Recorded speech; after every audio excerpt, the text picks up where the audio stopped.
Hello everyone. நான் முதல்ல English பேச ஆரம்பிக்கும் போதே ஒருத்தங்க என்னை பார்த்து என்ன சொன்னாங்கன்னா, தப்பு தப்பாக ஆங்கிலத்தில் பேசுகிறதுக்கு தப்பு இல்லாமல் தமிழில் பேசலாமேன்னு சொன்னாங்க. அதுதான் எனக்கு பெரிய மோட்டிவேஷனாக இருந்தது. அதை தான் உங்கள்கிட்ட ஷேர் பண்ண போகிறேன். இப்போ குழினா எப்படி எழுதலாம்னா டேக் பாத்னு எழுதலாம், ஹேவ் பாத்னு எழுதலாம். டேக் பாத்னா அமெரிக்கன் இங்கிலீஷ், ஹேவ் பாத்னா பிரிட்டிஷ் இங்கிலீஷ். அடுத்தது அழுக்கு தேய்ச்சி குழினா dirty tea bath, dirty tea bath. இது கூகுள் இங்கிலீஷ். ஓகேவா? அப்போ இங்கிலீஷ் நிறைய லாங்குவேஜ் இருந்து நிறைய வேர்ட்ஸ் எல்லாம் எடுத்திருக்கு. இது கூட ஒரு எக்ஸாம்பிள்னு எடுத்துக்கோங்க. இப்போ நம்ம எக்ஸாம்பிள் பார்த்துடலாம். போய் குளித்து விட்டு வா. அப்போ அதுக்கு இங்கிலீஷில் என்ன எழுதணும்னா go and take bath first type எழுதலாம், அல்லது go and have your bath. இப்போ இந்த ரெண்டாவது உள்ளது பிரிட்டிஷ் இங்கிலீஷ். எது ஈஸியாக இருக்கோ அதை நம்ம எடுத்துக்கலாம். குளிச்சு முடிச்சிட்டியா அப்படின்னு கேட்போம்ல, அதுக்கு என்ன கேட்கணும்னா குளித்து விட்டாயா அல்லது குளித்து முடித்து விட்டாயா. குளித்து விட்டாயா அதை இங்கிலீஷில் எப்படி கேட்போம்னா ஹேவ் யூ, ஹேவ் யூ. இந்த டைப் எடுத்துக்கோங்க. ஹேவ் யூ டேக்கன் பாத். ஏன் இங்கே டேக்கன் வந்திருக்குன்னா டேக் தான் அதனுடைய ஃபஸ்ட் ஃபார்ம், ரெண்டாவது டுக்கு, மூணாவது டேக்கன். அதனால் ஹேவ் வந்த பிறகு டேக்கன் தான் போடணும். ஓகேவா? ஏன்னா இதை நீங்கள் பிரிட்டிஷ் இங்கிலீஷில் எந்த பேட்டர்னில் எழுதணும்னா எப்படி வருதுன்னா ஹேவ் யூ ஹேட். ஏன்னா அந்த ஹேவுக்கு தேர்ட் ஃபார்மும் ஹேடு தான். Have you had your bath? இதை நம்ம அப்படியே பாஸ்ட் டென்ஸில் எழுதியிருக்கிறோம். சரியா? இந்த ஹேவ் தான் என்ன தேர்ட் ஃபார்மில் ஹேடாக மாறும். இங்கே கொஸ்டின் மார்க் போட்டுருணும். இப்போ இந்த ரெண்டுலேயுமே உங்களுக்கு பிரிட்டிஷ் இங்கிலீஷ் ஈஸியாக இருந்ததுன்னா அதை எடுத்துக்கலாம். ஓகேவா?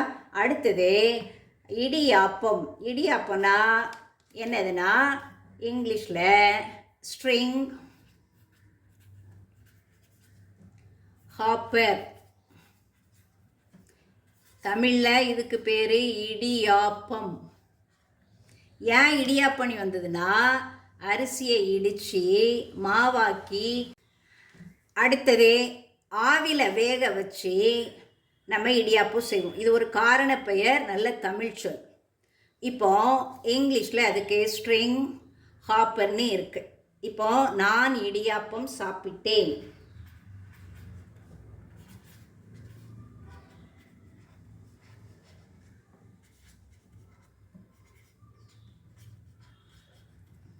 இதை நானுக்கு இங்கிலீஷில் ஐ போடுவீங்க, சாப்பிட்டேனுக்கு ஏட் போடுவீங்க.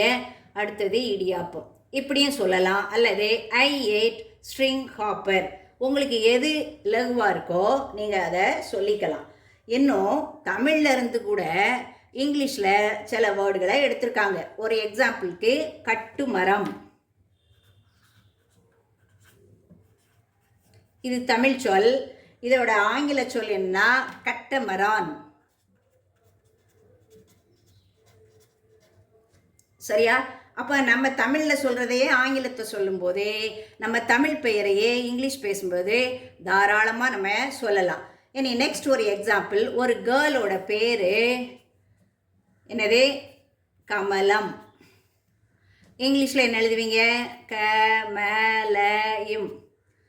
அதே இதனுடைய இங்கிலீஷ் டிரான்ஸ்லேஷன் என்ன வரும்னு உங்களுக்கு தெரியும். இப்போ கமலா என்னுடைய ஃப்ரெண்டுன்னு இருக்குன்னு வச்சுக்கோங்க. கமலா என்னுடைய ஃப்ரெண்டு. இப்போ கமலாவுக்கு இங்கிலீஷ் வேர்டு லோட்டஸ்ன்னு இருக்குது.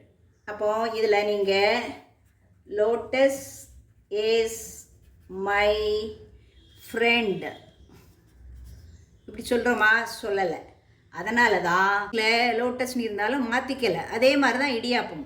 அதே மாதிரி சில வேர்ட்ஸ் உங்களுக்கு ஈஸியாக இருக்கும், சிலது கஷ்டமாக இருக்கும் வாயில் நுழையிறது. ஈஸியான வார்த்தைகளை வச்சு நீங்கள் சரளமாக பேசிக்கிட்டே இருங்க.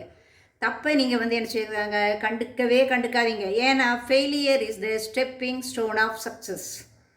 சக்ஸஸ்லேருந்து எதுவும் நம்ம கற்றுக்க மாட்டோமா, ஆனால் ஃபெயிலியர் தான் என்னது சக்ஸஸில் கொண்டு முடிக்கும்.